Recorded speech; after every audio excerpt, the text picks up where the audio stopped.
after Jesus died and resurrected. Other scholars believe that at the latest, the letter would have been written from 50 to 60 AD.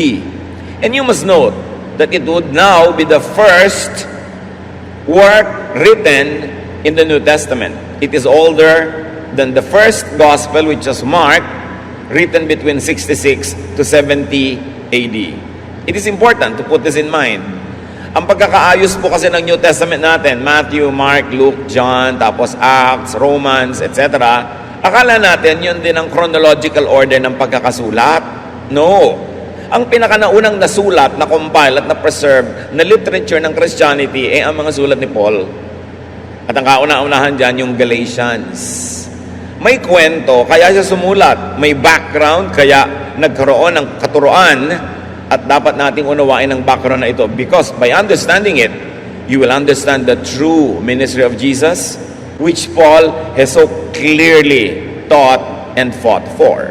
Galatians 1, 1 to 2. From the Apostle Paul and from all the Lord's followers with me. So, Paul introduces the letter. It's from Paul to the Christians in Galatia, in modern-day Turkey. But this is loaded with meaning. Introduction pa lang. Remember, may dahilan, kaya sumulat si Paul. Merong urgent issue. So the letter is from Paul and all the other Lord's followers with him. This is for the Galatians. It is not from someone else. It's from Paul. It is not from those who do not follow the Lord. It is not from those who follow someone else. It is not from those who are not with Paul. Clear agad. Galing kay Paul, hindi galing sa iba. Para sa mga mananampalataya, kailangang maunawaan. So it was a greetings as well as clarifications. Kung kanino galing at para kanino. Galatians 1:4. Christ obeyed God our Father and gave Himself as a sacrifice for our sins to rescue us from this evil world. Evil has to be overcome. And evil here means usually evil, the usual evil. Yung pumapatay, nananakit, nagnanakaw, gumagawa ng masama. Pero may isa pang kahulugan ng evil na ito na ginapi ng kamatayan at pagkabuhay ni Jesus. It is what is religiously wrong or religiously evil. Nasanay kasi ang mga tao na pag sinabing wrong, yun lang laging adulterer, yun lang laging murderer, yung thief, yung liar. Pero may napakalaking wrong na nane-neglect ang mga tao, yung what is religiously wrong but seems to be right. Mas maraming biktima yon. Yung akala mo tama pero maling religious teaching and practice. At ito ang tema ng Galatians. Napakahalagang letter. It was in response to a big controversy and problem that was ripping the church apart very, very early on. At hanggang ngayon, nararamdaman ito sa modern day church, yung mga issues na itatackle ni Paul. Galatians 1, 6 to 7, I am shocked that you have so quickly turned from God, who chose you because of His wonderful kindness. You have believed another message, when there is really only one true message. But some people are causing you trouble and want to make you turn away from the good news about Christ. So Paul plunges quickly into his topic. Sabi niya, nasa shock ako na tumalikod lang ako matapos ko kayong turuan ng kay tagal-tagal. May sumingit lang na nagturo habang wala ako at kayo naman ay nanganiniwala. Kaya bilis-bilis yung tinalikuran ang mensaheng itinuro ko sa inyo para sumunod kayo sa ibang mensahe samantalang ibinigay ko na sa inyo yung totoong mensahe. At ngayon, yung mga pinakinggan nyo, lumilikha ng gulo sa inyong mga buhay dahil gusto nila kayong tumalikod sa kabutihan ng Diyos sa pamamagitan ni Jesus. So malaki talagang issue. Ang background kasi nito, si Paul ay nagtuturo sa iba't ibang mga lugar. At matapos siyang umalis sa Galatia para magturo sa ibang mga lugar, may mga dumating doon na nagturo ng ibang doktrina. At nahalina namang sumunod itong mga Galatians, kaya agad-agad sumulat si Paul. Sabi niya, itinuro ko na sa inyo ang totoo, naniniwala ka ngayon sa nang aakit sa inyo ng mga kung ano-anong katuruan, naggulo lang ang idudulot sa inyong buhay. The Galatians were Paul's flock. The Galatians were taught by some visiting preachers to abandon the faith Paul taught them, which is salvation by faith. Yes, yung issue ng salvation by faith ay issue na noon pa. Ano ang itinuturo sa kanila nung bagong dumating? The Galatians were taught to get circumcised. Ang mga Jew are circumcised, aside from the Egyptians, na mas nauna namang nagsisircumcise sa mga Egyptians, but the Jews were known to be circumcised. Circumcision is the cutting of the foreskin at the tip of a man's phallus. At yun ang isang distinction nila bilang isang lahi. Pero si Paul, nung nagturo siya ng Christianity sa mga Gentiles, meaning mga taong hindi Jew, therefore hindi mga circumcised, hindi na niya nirequire ang mga ito na mag-circumcise pa. Hindi na niya nirequire ang mga Gentiles na sumunod sa mga dietary laws ng Israel, sumunod sa lahat ng mga tradisyon at kautusan, the 10 Commandments and the 613 Mizvots, other commandments of the Jews. Hindi na. Pero may dumating na mga nagturo at pinipilit nila yung mga Galatians na magpa-circumcise kahit Gentile sila dahil kailangan daw yon para maging totoong Kristiyano. At the Galatians were being taught to submit to the Jewish law for salvation. Issue na yung works or faith for salvation. Legalism or grace for salvation. Kaya hanggang ngayon, umaalingaw-ngaw pa ang mainit na topic na ito. Because the topic is really work versus faith. Bakit nabahala na sobra si Paul? Dahil matapos yung magturo sa mga Galatians that if you believe in Jesus, His work applies to you, His holiness becomes yours. When you believe in Jesus, you become a child of God, an offspring of Abraham, though legally not an Israelite and not a Jew, because now your citizenship is in heaven. It is secured by the finished and perfect work of Jesus. Salvation by faith in the Lord Jesus. Dumating yung mga nagtuturo na sinabing, no, kahit naniniwala kayo kay Jesus, dapat maging Jewish muna kayo. Dapat kayong sumunod sa mga patakaran ng mga Jew, sa kanilang mga batas. In other words, you will become a Jewish Christian. Hindi pwedeng Gentile Christian. Pag ginawa yun, merong malaking mawawala. Because the Jews were very concerned with works. At pagka mga tao ay sumunod ng sumunod sa works for their salvation, mababaliwala ang kamatayan ni Kristo. Bakit pa siya namatay? Pwede naman palang maging Jew ka na lang, masasave ka na.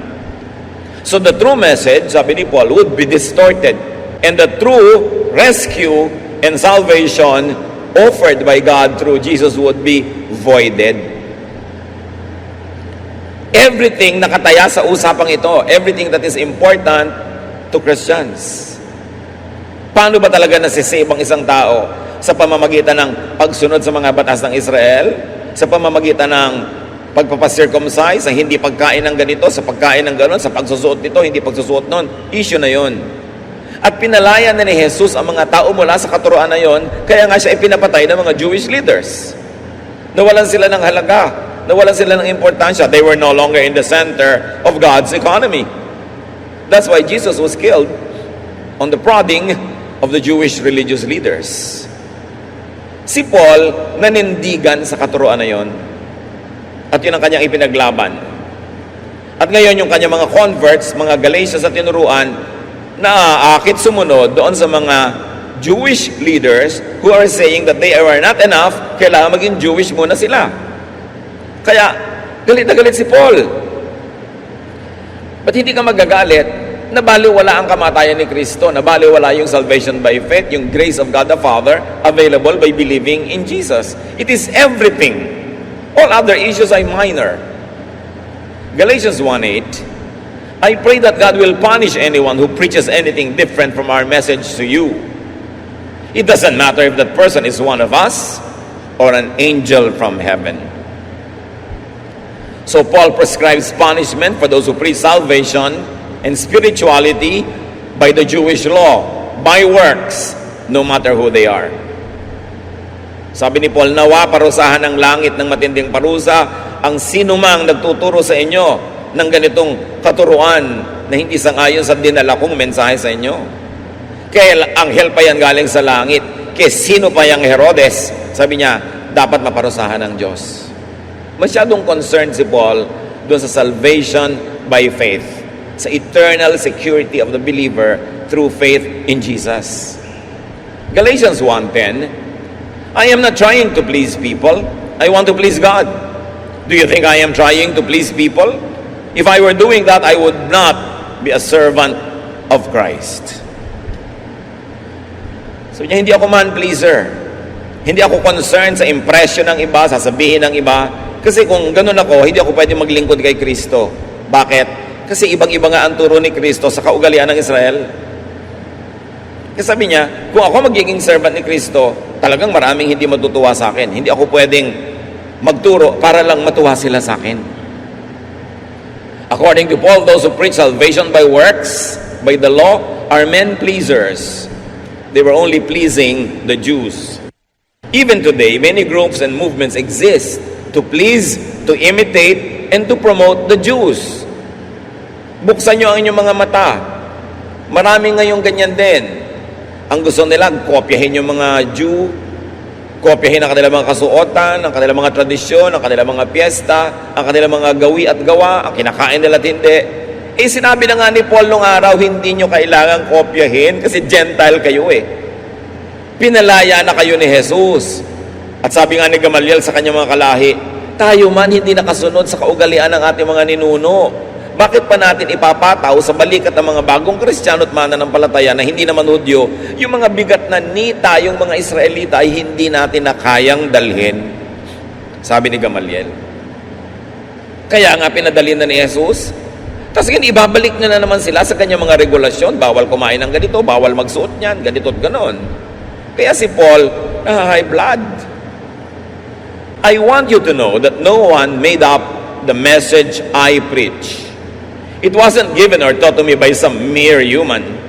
My message came directly from Jesus Christ when He appeared to me. The message was given by Christ in a very special way. Alam naman natin na si Paul hindi kasama doon sa original 12 na disciples.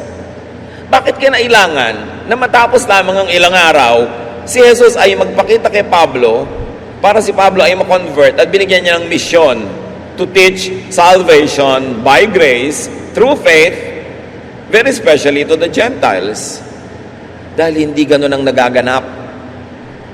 Paul had to be called to the mission, and the Lord chose him for his background, for his skills, and for his proven faithfulness that we can see now. The message meant here, of course, that was given by Jesus to Paul is salvation by faith in Jesus apart from works, apart from the Jewish law. Sabi niya, nagpakita sa akin, kinausap ako ni Jesus, diretsahan. Hindi ko ito nadinig kung kani-kanino lamang. Hindi ko napulot kung kani-kanino lamang na guro.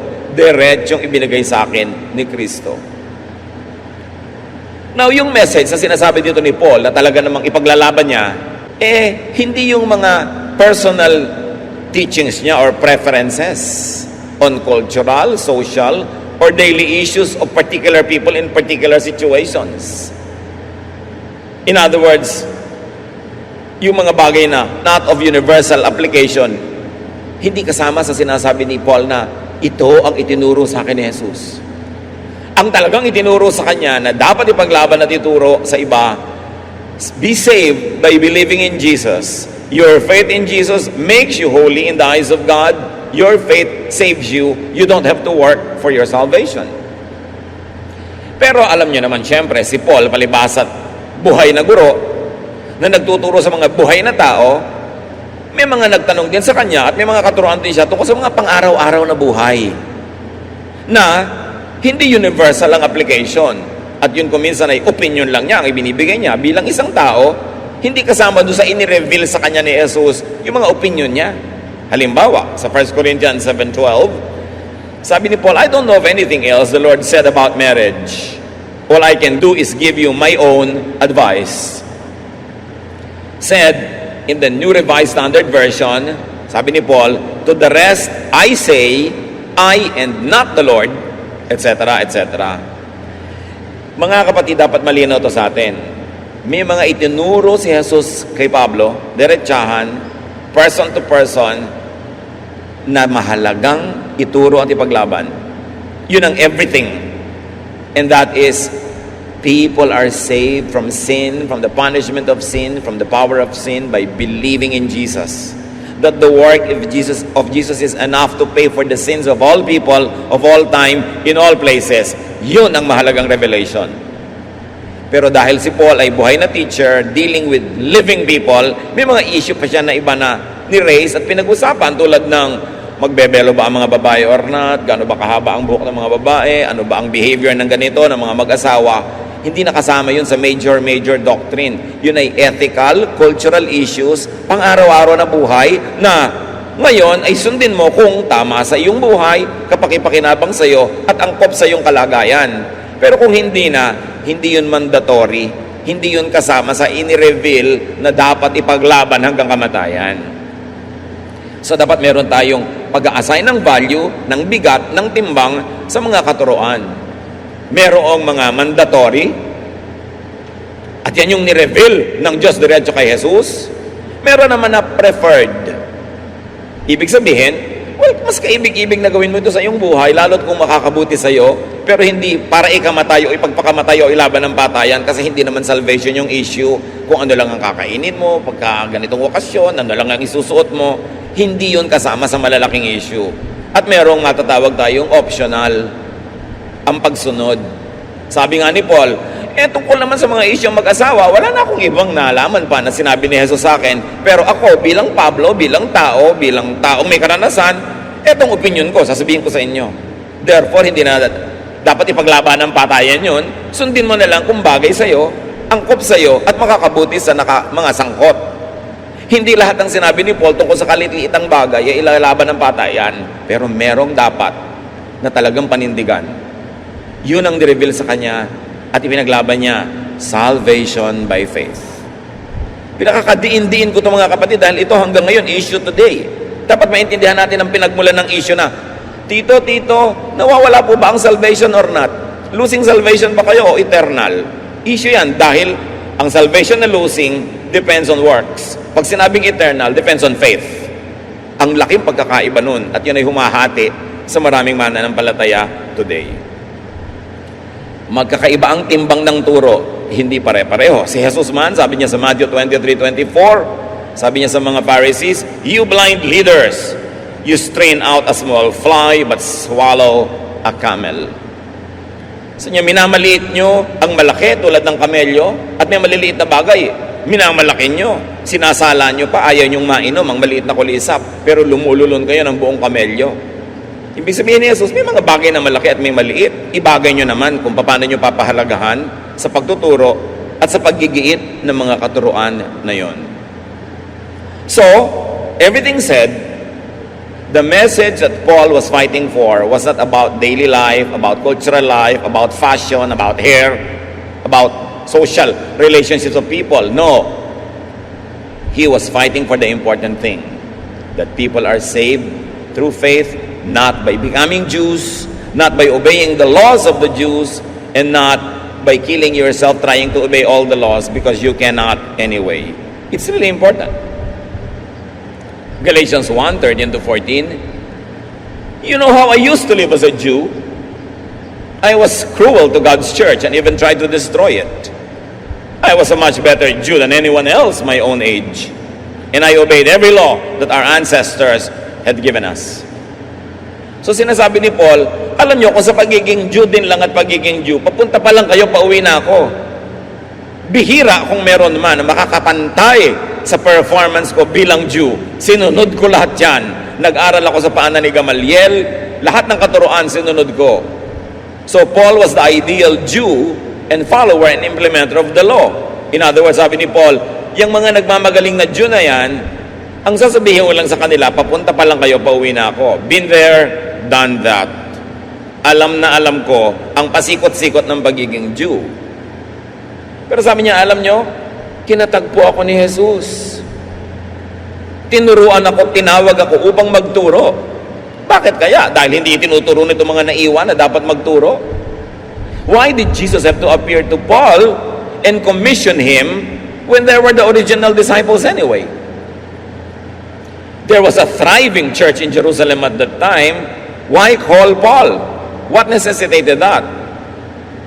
The answer, we will find later. Meanwhile, let's read Galatians 1:18 to 19. Sa pagpapatuloy, matapos si Pablo ay magkaroon ng vision of Jesus, a personal appearance of Jesus to him, sabi niya, 3 years later, I went to visit Peter in Jerusalem and stayed with him for 15 days. The only other apostle I saw was James, the Lord's brother.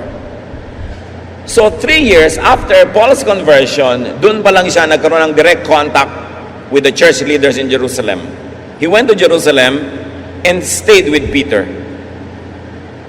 So Paul was in consultation with the apostles in Jerusalem 3 years after his call from Jesus.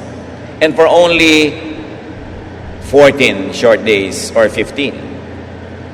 Anong ibig sabihin nito sa atin mga kapatid?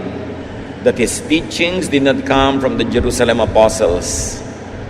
Kaya sabi niya, ang alam ko, hindi tao lang ang nagturo sa akin, si Jesus mismo.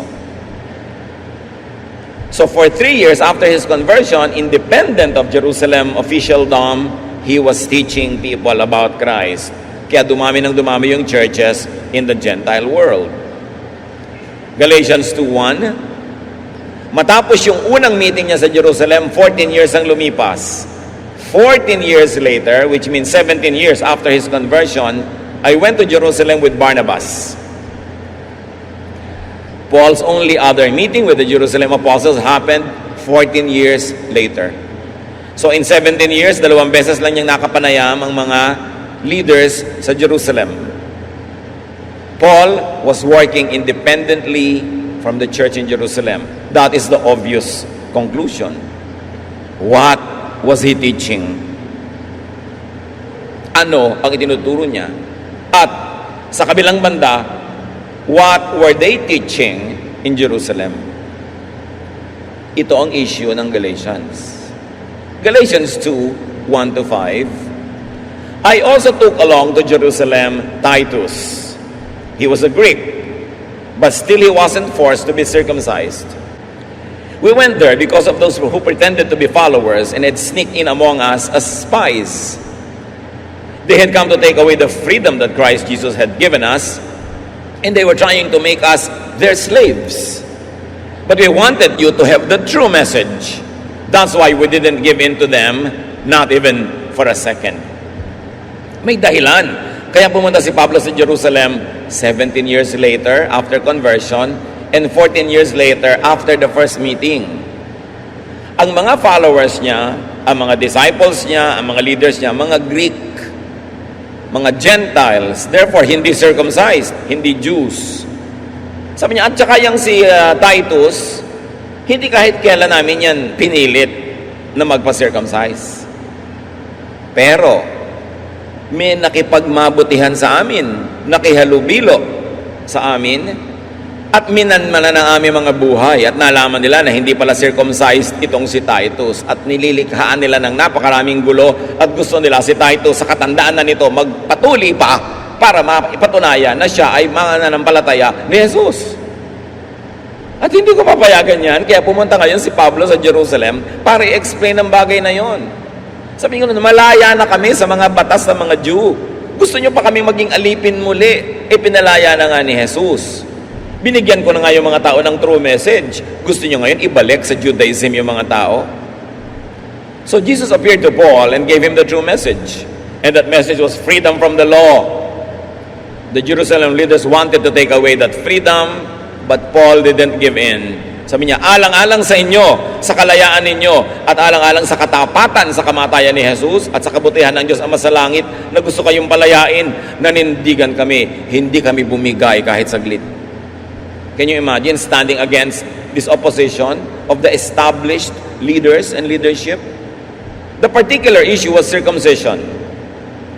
As we have said, it is the cutting of the foreskin at the tip of a man's phallus that gave Jews a distinctive mark. But apparently, there was a bigger issue. All the other laws of Judaism. The laws of diet, the laws of the Sabbath, the laws of appearances, of clothing, etc., etc. Therefore, there was a division in the church so early on. Dalawang major teaching, salvation by faith or by works.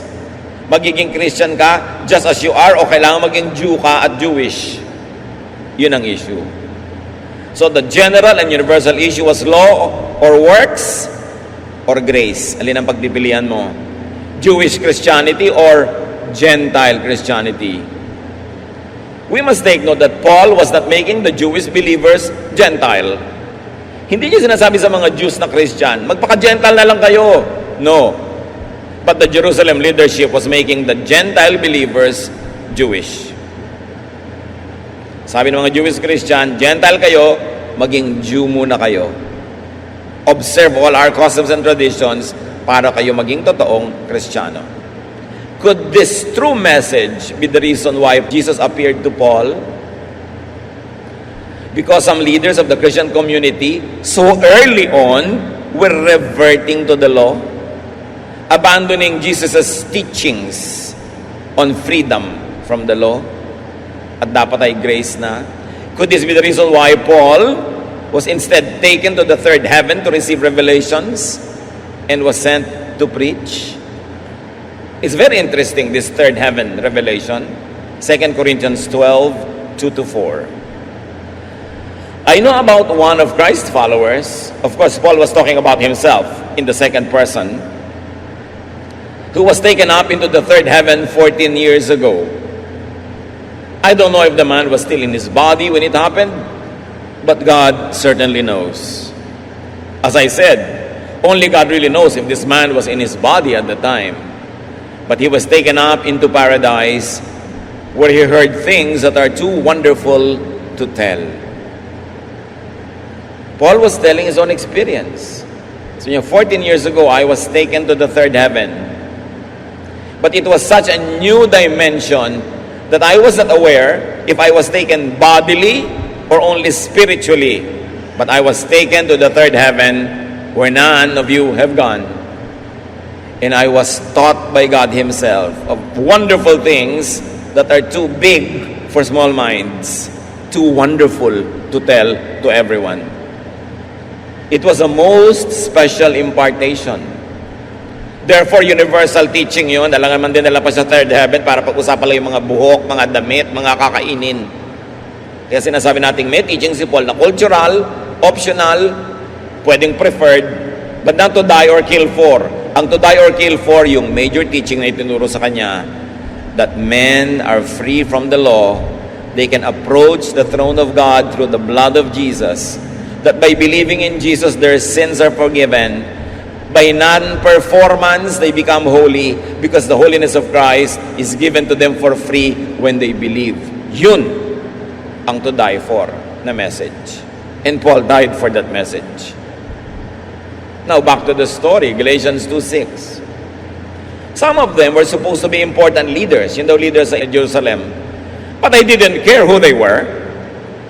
God doesn't have any favorites. None of those so-called special leaders added anything to my message. Ang linaw ni Paul sabi niya, kahit sino pa sila na mga leader doon, ano sa akin? Wala silang naidagdag ni anuman sa ibinigay na sa akin ng Diyos. Walang naidagdag na perspective o kaalaman. Ipinilit lang nila yung gusto nila noon pa. So Paul's message was uniquely his. He was commissioned by the risen Christ, no less. And the message was given to him in the third heaven by God, no less. Kaya sabi niya, hindi ako paaawat kahit kaninong tao lamang. Ang mensahe ng kaligtasan sa pananalig kay Jesus ay ipamumuhay ko at kung kailangan mamatay ako para dito'y gagawin ko. It was given to me by God Himself in the third heaven. I was commissioned by Jesus Himself. I don't report to anybody. Kaya sabi niya sa Galatians 6:17, from now on, let no one cause me trouble, for I bear on my body the marks of Jesus. Tumabi-tabi kayo, walang humaharang-harang dahil hindi niyo ako dapat gambalain. Kitang-kita na sa katawan ko ang lahat ng latay, sugat, hagupit, lahat ng mga naranasan ko para sa mahalagang mensaheng ito. At hindi ako nasugpo nun, hindi ako pasusugpo kahit kanino. Ganon ka steadfast yung panghahawak ni Paul sa kahalagahan ng mensahe ng salvation by faith through Christ. Galatians 2:7, they, meaning in the Jerusalem leadership, realized that God had sent me with the good news for the Gentiles, and that He had sent Peter with the same message for the Jews.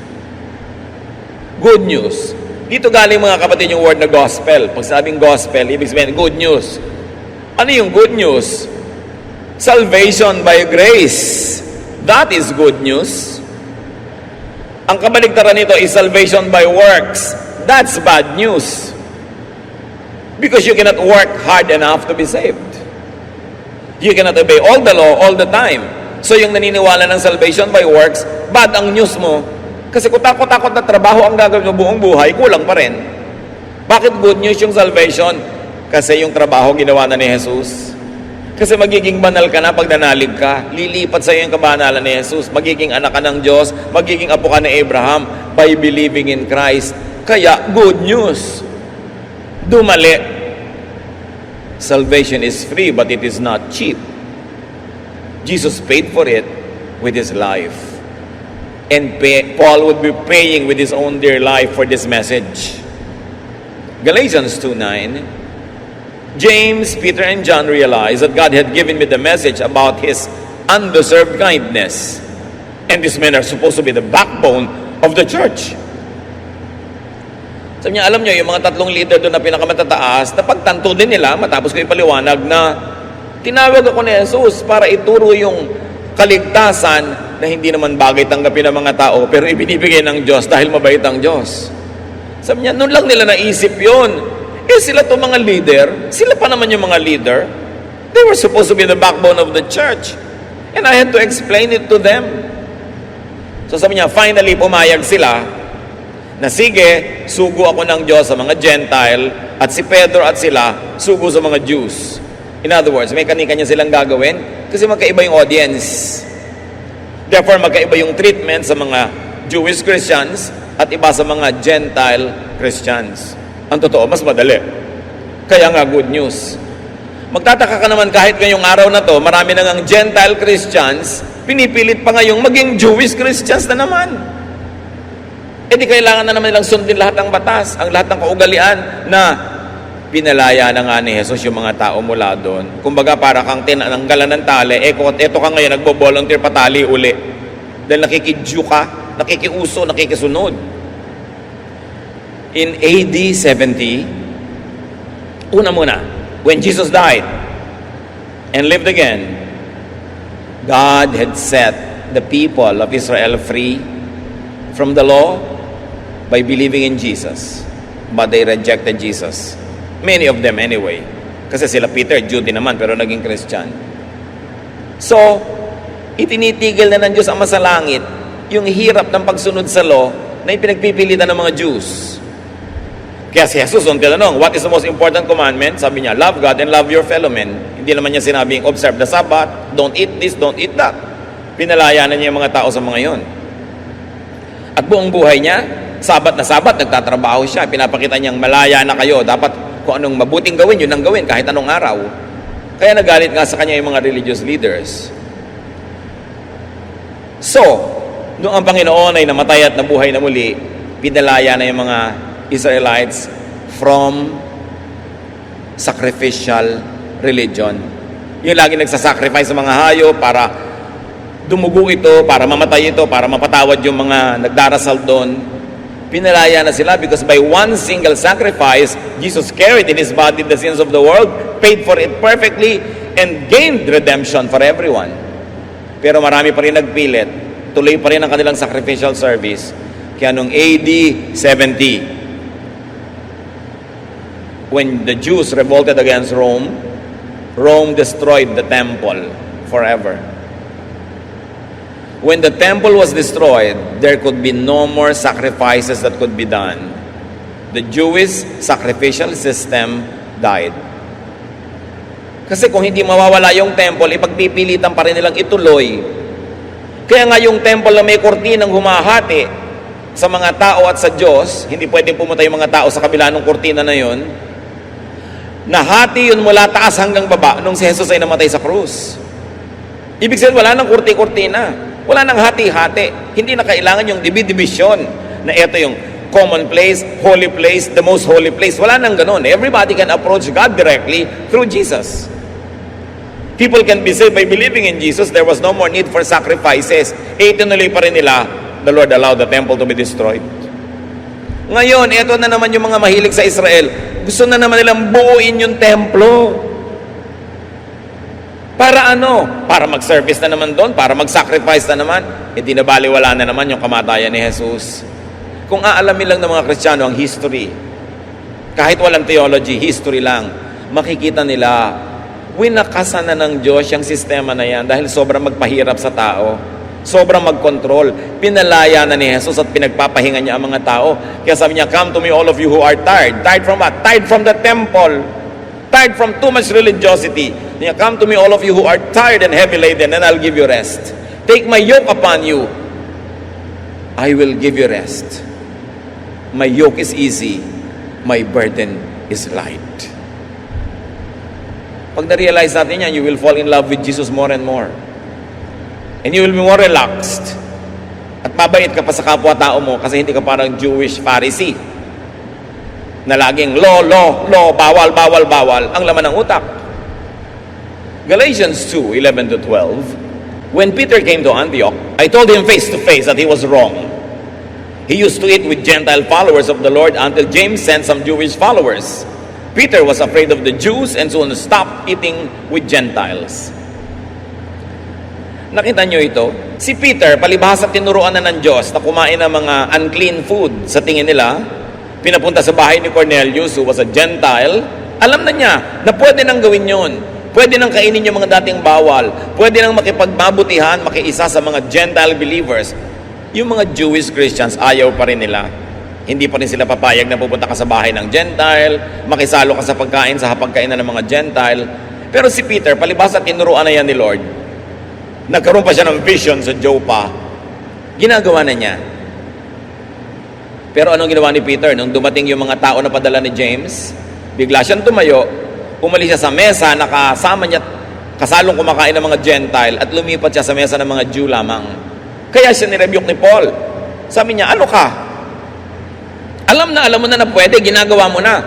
Sa takot mo lang sa mga Jew, galing sa Jerusalem, padala ni James, itinakwil mo na naman yung mga Gentile, umalis ka na naman at tumalikod, edi parang walang nangyaring vision sa'yo. Parang hindi tayo tinuruan ng Diyos na makiisa na sa mga Gentile at talikuran na yung pagiging exclusive. So there was a variance in adherence to the law among the Jerusalem leaders.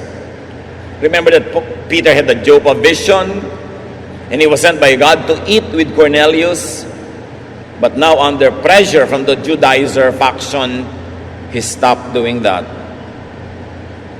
Anong sabi ng law? No eating with Gentiles, no eating of unclean foods. But Peter already knew the new arrangement. Sabi ng God, don't call unclean what I call clean. It is not unclean.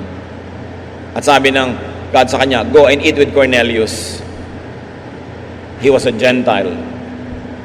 Peter got afraid of the Jewish Christians. So outwardly, he seemed to have turned his back on Jesus' major teaching that you are no longer under the law. Of course, this is the same Peter who denied Jesus 3 times. So parang yung character niya talaga medyo weak. Madaling matakot, madaling magpadala.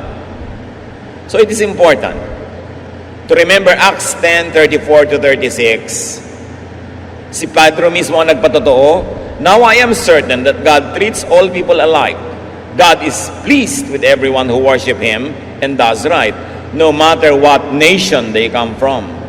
This is the message that God gave to the people of Israel when He sent Jesus Christ, the Lord of all, to offer peace to them. That is why Paul corrected Peter. Kasi alam na ni Peter yun eh. Sinasabi na niya yun. Pero natakot siya sa pressure ng mga conservative Jews. Kaya tinalikuran niya nung oras ng kagipitan. Galatians 2:13-14. He, meaning Peter, and the other Jews hid their true feelings so well that even Barnabas was fooled. But when I saw that they were not really obeying the truth that is in the good news, I corrected Peter in front of everyone. Sabi ni Paul. And what is the truth in the good news or the gospel? That there is no more Jewish law. No Jewishness for non-Jews. That is the good news. Yung makipot na pinto, pinalawak, binuksan for everybody. Tapos ngayon, pakikiputin na naman nila. Kaya si Paul, nagagalit. Pagtataksil sa ginawa ni Jesus sa krus, nabalikan pa yung mga batas na yan at pilitin ang mga taong sumunod sa kanila, samantalang para sa mga tao, si Jesus na lang ang sumunod ng lahat at siya ang nagbayad ng lahat. Galatians 2:16 sa pagpapatuloy ni Paul, but we know that God accepts only those who have faith in Jesus Christ. No one can please God by simply obeying the law. So we put our faith in Christ Jesus and God accepted us because of our faith. Sabi niya, walang tatanggapin ng Diyos kung sa pagsunod lang ng mga Jewish laws. Kasi wala naman nakakasunod perfectly. Pero tinanggap tayo dahil sa pananalig natin kay Jesus. Bakit babalik na naman tayo sa mga laws? So Paul was preaching salvation by faith. The same preaching of John. Sabi niya, to as many as believed him, who called upon his name, he gave the right to become children of God. So this is the true good news, that you can be saved, you can be a child of God as a Gentile. You no longer need to be a Jew, and you don't have to follow Jewish customs and traditions, and you don't need to follow the law to get to heaven. You get to heaven by believing in Jesus. That is the good news. Galatians 2:19-21. I have been nailed to the cross with Christ. Sabi ni Paul, I, and let me add a parenthetic expression, I, the Jew, have died, but Christ live in the Christian me. I now live by faith in the Son of God, not by works, who loved me and gave his life for me. I don't turn my back on God's undeserved kindness. If we can be acceptable to God by obeying the law, it was useless for Christ to die. Sabi niya, alam niyo, namatay na ako. Yung Hudyong ako, namatay na yon. At kung nabubuhay man ako, ang nabubuhay ay yung Christian me. Nabubuhay ako hindi dahil sa pagsunod sa batas. Nabubuhay ako dahil sa pananalig ko kay Jesus.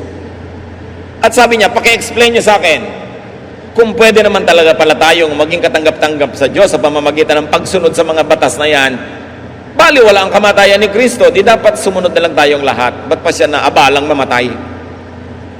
Kaya si Paul ang gagalaiti, kasi ang nababaliwala yung sakripisyo ni Jesus. Binabaliwala mo ang sakripisyo ni Jesus, pag ipinilit mo pa rin na maging Jewish para maging anak ng Diyos. Sabi niya, sayang ang hirap niya. Ibinibigay niya sa inyo ng libre, pipilitin niyo pong pagurin ang sarili niyo na kahit naman kayo mamatay sa pagod, hindi niyo makakamit yung salvation na yan on your own works.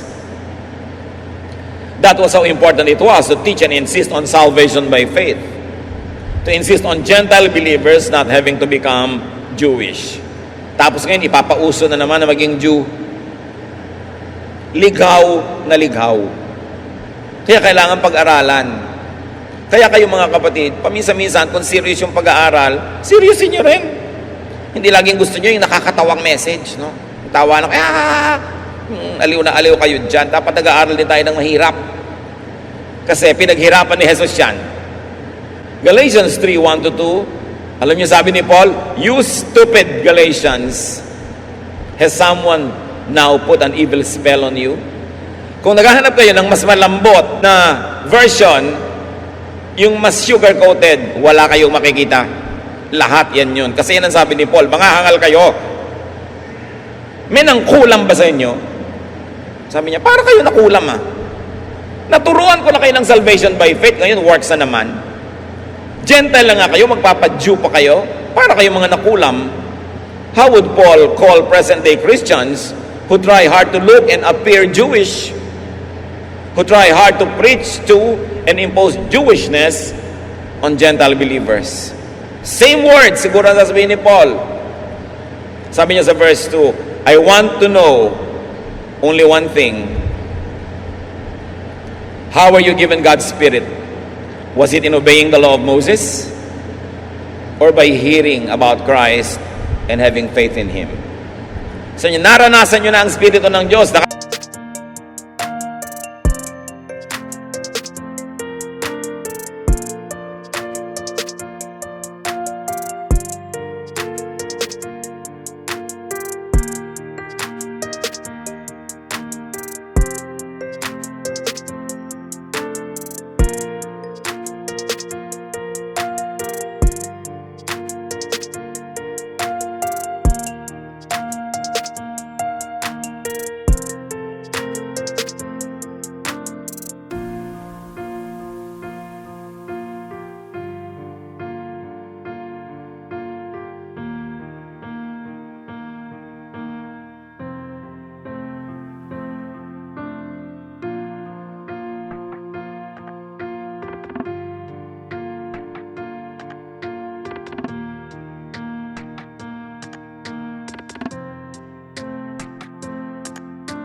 And faith in Jesus. Magkaiba yon at dapat malinaw yon sa mga mananampalatayang nag-iisip. Malaking kaibahan. The difference between law and grace necessitated Jesus' appearance to Paul. It necessitated Paul's journeys into the third heaven. Ganon kalaki ang issue. Hindi dapat baliwalain. Galatians 3:3-5. How can you be so stupid? Have you gone through all this for nothing? Is it all really for nothing? God gives you His Spirit and works miracle in you. But does He do this because you obey the law of Moses? Or because you have heard about Christ and have faith in Him? Sabi niya, paano kayo pwedeng maging ganyan kahangal? Ibig niyo sabihin, naranasan niyo ang lahat ng kaligtasan kay Jesus? Parang baliwala lang. Ngayon, tatalikuran nyo yon para maging Jewish kayo. Ano bang nagawa sa inyo ng law of Moses? The more you read the law of Moses, the more you get condemned. The more you become hopeless. Pero kayo'y naligtas dahil nanalig kayo kay Jesus. So there are evidences of salvation and blessing without and before Jewishness and salvation by works. So sabi ni Paul, bakit ngayon pa sa huli nyo kailangan yan? Bakit kayo magpapauto? Para kayo mga nakulam, nawawala kayo sa mga sarili ninyo. Bumalik kayo sa inyong kaisipan. Sabi niya sa Galatians 3:10-11, anyone who tries to please God by obeying the law is under a curse. The scriptures say, everyone who doesn't obey everything in the law is under a curse. No one can please God by obeying the law. The scriptures also say, the people God accepts because of their faith will live.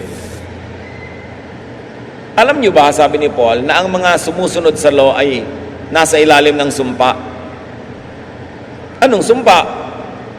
Kasi may sumpa, obey everything in the law, and if you don't obey everything, you're under a curse. So yung mga tao nagpapailalim sa law are under a curse because they cannot obey everything. Ano ba ang sabi? And here, Paul quotes Habakkuk 2:4. I, the Lord, refuse to accept anyone who is proud. Only those who live by faith are acceptable to me. Habakkuk pa yan, Old Testament pa. Yun na yun, salvation by faith na talaga. Malinaw at ipinaalala ni Paul. Sabi ni Paul, the law means curse. Obey everything. But because you cannot obey everything, it means be under a curse. Kung mahilig ka sa law. And pleasing God is not obeying the Jewish law. It is faith in God and in Jesus. Yun ang nakakalugod sa Diyos. Paul was called by Jesus to be his apostle. Paul was brought to the third heaven by God to receive the true message of salvation and faith, which apparently had been forgotten by many at hindi na yun ang tinuturo nila. Judaism na naman. Paul was used by God to bring the true gospel to the Gentiles. He was in conflict with the apostles in Jerusalem who were apparently mixing the teachings of Jesus and salvation by faith and not by works. Pinaghahalo nila yung bago na katuruan ni Jesus at yung dating mga kaugalian nila. And Paul is laboring hard to explain the teaching and ministry of Jesus for people to be free from the law. Paul wanted people to receive the true gift. And what is that gift? That God through Jesus saves people by faith. Mahalaga mga kapatid, unawain yan. Basahin ninyo ang Galatians dahil itutuloy natin next week. Walang kukurap, walang a-absent. Sabihin nyo sa katabi nyo, walang a-absent. Diba? But it's very important na sa susunod, abangan, Paul will explain the relationship between law and grace and between the old order and the liberating ministry of Jesus. Ang mahalaga ngayong itanong sa sarili dahil hindi namin alam kung makakarating pa ang lahat next week o baka sumalangit, huwag naman.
Puso bilang Savior and Lord.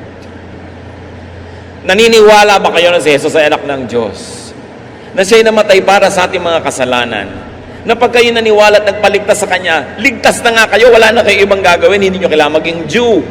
Walang kinalaman ang haba ng inyong buhok, o ang inyong gender, ang inyong ethnicity, kulay ng inyong skin, ang kinakain at hindi kinakain, walang kinalaman. Cultural issues lang yon. Ang mahalaga, save ba kayo by believing in Jesus? It is everything. Jesus died for that message. Paul died for that message. Let's have life because of that message. Kaya ngayon, iiwan ko kayo na nanalangin. Nais ko ang lahat ay yumuko sa Panginoon. At sino man ang hindi pa tumatanggap kay Jesus bilang Panginoon at tagapagligtas, in your own words, talk to Jesus, ask Him to come into your life. Say that you believe in Him and ask Him to save you. Thank God the Father in heaven for giving His Son Jesus for our salvation. Do it in your own way, in your own words, and no doubt the Spirit of God will come upon you and the salvation that Christ gives will be yours. Kung nagawa nyo na ito, at alam nyo, nagawa nyo na, saved na kayo, by faith, not by works, through grace, isipin nyo yung mga kamag-anak nyo at kaibigan na hindi pa saved. Take